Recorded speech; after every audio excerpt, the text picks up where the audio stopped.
Welcome back to the Stovetop. 2 months ago, I placed a large order with Arbuckles Coffee out of Tucson, Arizona. In that order was some organic Ariosa coffee. Now, those of you who've been watching my coffee reviews probably know that Arbuckles Ariosa is our favorite coffee. So I thought the organic Ariosa would taste somewhat like the Ariosa we're used to, but it really didn't. It really didn't. It wasn't terrible coffee, but it just definitely wasn't the Ariosa we were used to, and I was a little bit disappointed. I was also really kind of disappointed in the customer service from the entire order. As a matter of fact, a year prior, I had made a coffee review about some Arbuckles coffee, and that December we had had poor customer service, in my opinion, with our order. So, as usual, after the order, Arbuckles likes to send out emails and text messages asking you how your experience was and also giving you offers for a certain percent off of your next order if you place it within a certain time span. And I decided to respond to two of those emails. One of them was a mass email sent out by the owner of the company, and he actually responded to me, which I thought was kind of, it kind of showed a level of professionalism. At a later point, I got a phone call from somebody at the company. I can't remember the gentleman's name or what his title was, but we had a lengthy conversation about the fact that I was a little bit disappointed in the taste of the organic Ariosa versus normal Ariosa, and I kind of let him have it a little bit about the level of customer service lately. So he said, look, based on the things you're telling me about what you like about coffee, I think there's an Arbuckles coffee that you should try out. So I'm going to send you out a free sample. And that's what we have here today in this U.S. Post Office bubble pack. It is a coffee from Arbuckles I haven't tried out before. I thought it would be a good opportunity to make a video and let you know what I think of it.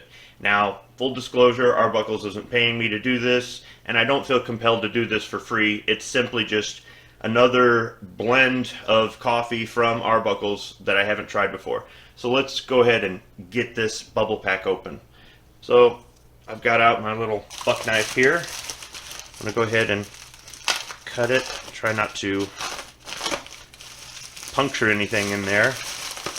So it's just a priority mail bubble pack here that's wrapped up nice and tight, and inside of it there is a clear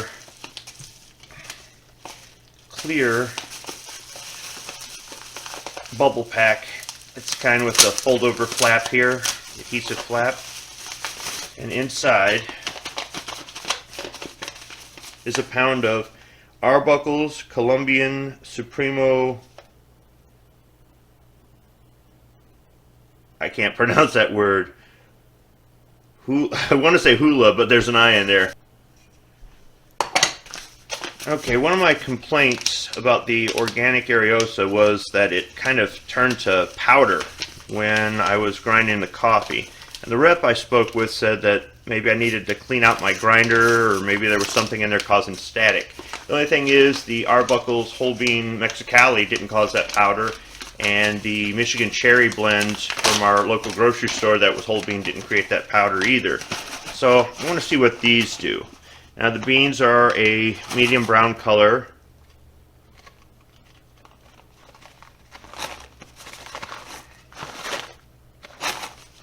It's I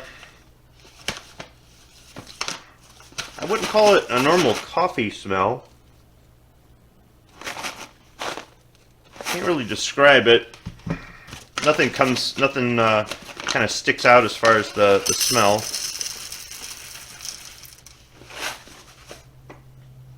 The beans do have oil on them, and I kind of like that.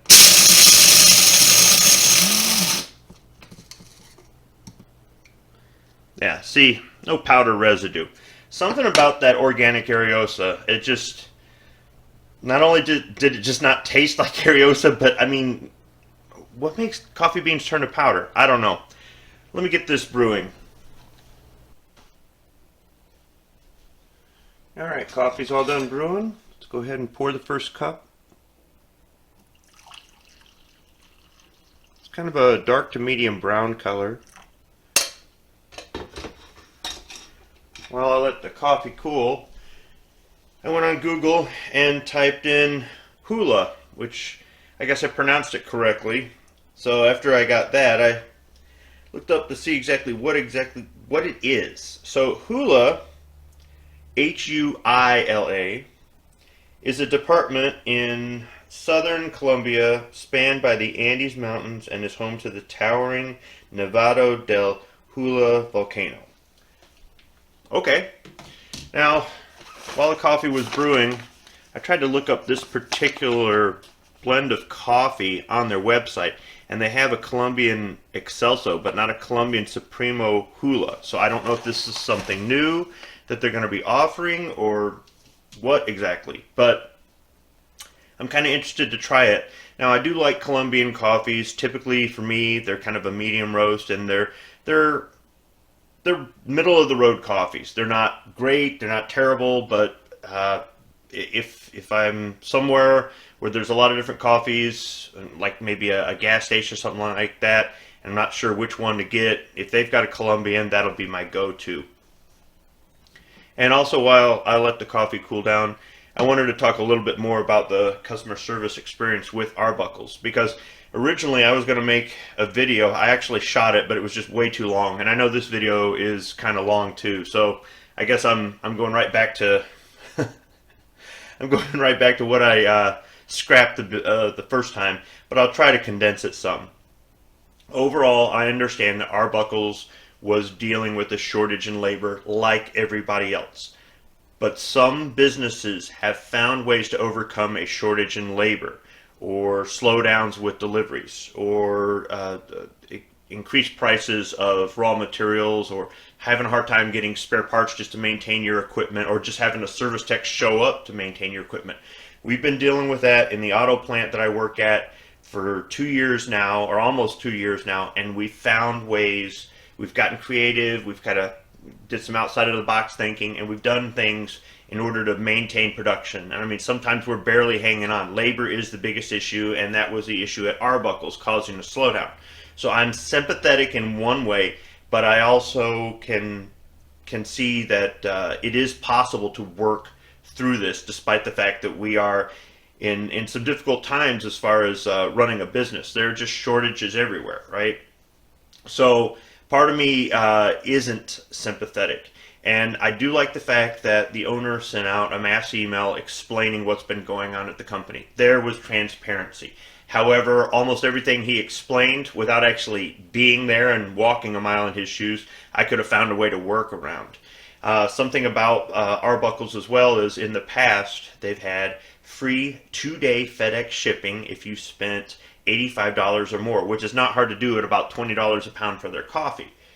Well, on that large order I placed, not only did they take forever to ship it out, but when they did, they sent it out FedEx Ground, which is a much slower service. This free bag came in actually priority mail, which is a 2 to 3 day service. And even though I didn't pay for it or whatnot, it's just the whole thing about if you're going to offer free shipping, I don't understand why you would even, especially nowadays where they want $150 or more to get free shipping, why you would downgrade it from FedEx 2-day to FedEx Ground. That's kind of like, you not only do you raise the amount of coffee I have to buy to get a free shipping, but you've also slowed down the service. And since then, I've gone onto their website and just made like a mock order, just thrown a couple bags on there, and it's $8.95 or $9.95 for FedEx 2-day shipping for 1 or 2 bags of coffee. Well, why am I going to buy $150 worth of coffee other than the slight savings? It is like about $1 a pound less or something, but the slight savings, or just not having to place as many orders when, for under $10, you're going to ship it FedEx 2-day. So I just don't understand that. And it might sound like I'm bitching, but I like this coffee, and I like the whole small business kind of mentality. I like the fact that their coffee cups are made in America, and they offer teas. We haven't tried out any of their teas yet, but there are some things. It would be nice if they had a storefront. It really would. When I was in Tucson, I tried to go to a local grocery store to get their coffee, and that just turned into a debacle. Because they do sell it at a few small mom and pop stores in the Tucson area. It'd be nice if they had a storefront. It'd also be nice if you're going to spend $150 or more on an order, that you would get 2-day service as well, or maybe they just make all of it FedEx ground or something. If you're going to pay, $8, $9, $10 for shipping, it doesn't say FedEx 2-day shipping. Which maybe I should go ahead and place a small order and just go ahead and pay the shipping fee and see if it comes in ground or 2-day FedEx. I don't know. But all this rambling is giving the coffee enough time to cool, so let me go ahead and smell it. Just smells like ordinary coffee.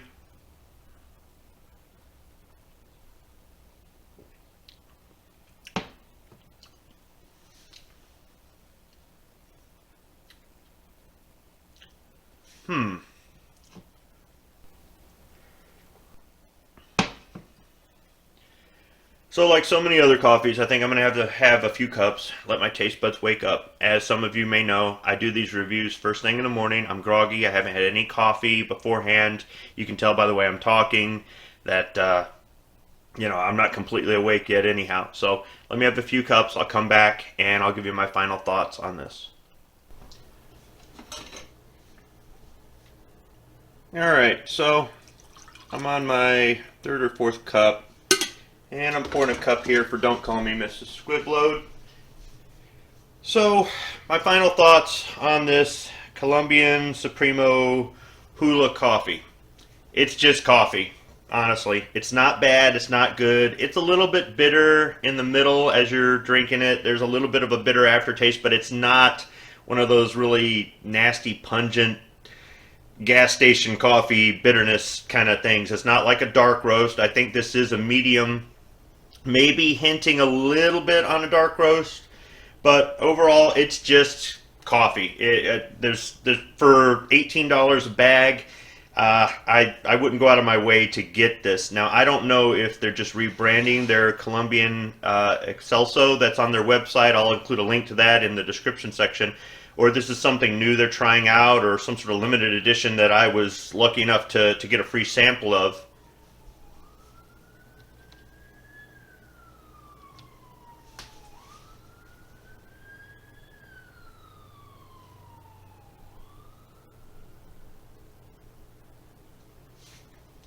For those of you who make videos, you know what it's like when the ambulance drives by and the sirens, that's what the mic picks up. So anyhow, getting back to what I was saying, it's not bad coffee, but it's not great coffee. And there's nothing distinctive about it. Nothing kind of grabs me like the Ariosa or the Mexicali does. Once again, those are the coffees I benchmark all other coffees off of. So, Arbuckles, thanks for the free sample. And hopefully the customer service has improved. Hopefully you guys have resolved your labor issues. And I understand that coffee is getting more difficult to source, or it has been more difficult to source, and perhaps there could be some coffee blends that it's a little bit more difficult to get that good quality bean in there. I will say that your prices for your coffee are about the same as they were a year or two ago. You haven't really raised the coffee prices as much as just the conditions under which somebody gets free shipping, or the amount of time you take to process an order. And for some people that trade-off might be more acceptable, because at almost $20 a pound, I'm sure there's lots of people out there that would say that's just crazy to pay that much for coffee. But I will tell you, I will recommend their Ariosa and Mexicali coffee all day long. And if you want to throw something onto the order, their coffee mugs are made right there in Tucson. They are American-made coffee mugs. So I still support Arbuckles. I've been disappointed, but I still support them. And I really can't recommend this particular coffee. But maybe I'll try out another blend in the future when I'm placing another order for Ariosa or Mexicali. In the meantime, I want to give a shout out to another channel out there, TPC Cooks. If you are trying to kind of mix it up and make something that you haven't had before, or a rendition on something that maybe you've had before, or something like that, you're looking to serve up something new at home, you're kind of like, yeah, we make the same thing all the time. Go ahead and check out his channel. I'll include a link to it. He's got a lot of good cooking information out there, a lot of good recipes. Go ahead and give his channel a look and maybe try out something. Thanks for watching.